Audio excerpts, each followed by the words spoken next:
Oi, gente, hoje nós vamos falar sobre o bruxismo. Vocês sabem o que é bruxismo?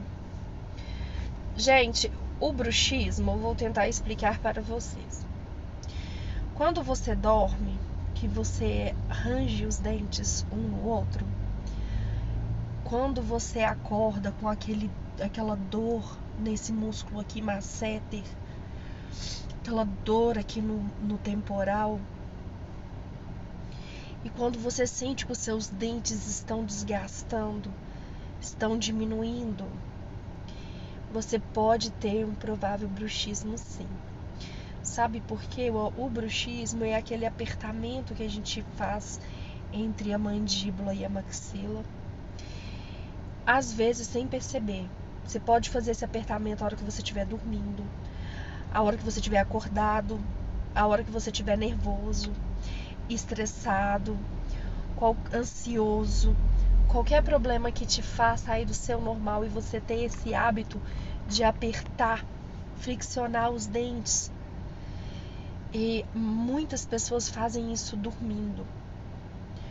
Apertam os dentes, rangem os dentes dormindo, até mesmo às vezes sem perceber.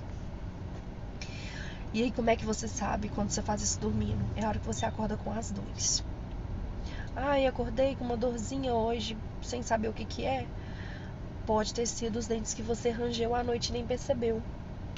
E sabe quais são as causas e tratamentos para isso?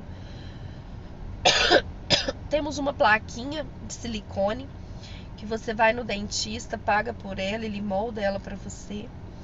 Você passa a colocar ela entre os dentes antes de dormir, na hora de deitar. Que aí quando você ranger os dentes à noite ou apertar, ela não permite aquele atrito entre os dentes. Aí você vai ranger os dentes ou apertar aquela plaquinha de silicone, então não vai correr esse desgaste entre os dentes. Ou então, gente, também uma nova técnica agora que está sendo muito lançada é o Botox. O Botox, ele serve também como alívio, ele relaxa o músculo. Então a gente vem e aplica Botox nesse músculo masseter, ao redor dele, e ele relaxa esse músculo. E essa plaquinha à noite. Então, gente, tentem se policiar.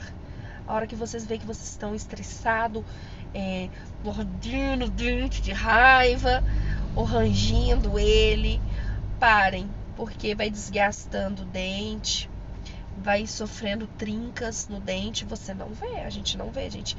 Essas trincas a gente não vê. Sabe como é que você vai ver? Na hora que você estiver sentindo dor. Aí você vai olhar, por que você tá com dor? A cara entrou através dessa trinca e já deu até um canal. Aí é pior, né? Então vamos nos policiar. Se você sentir essas dores, procure o seu dentista e faça essa plaquinha de silicone, tá bom? Beijos.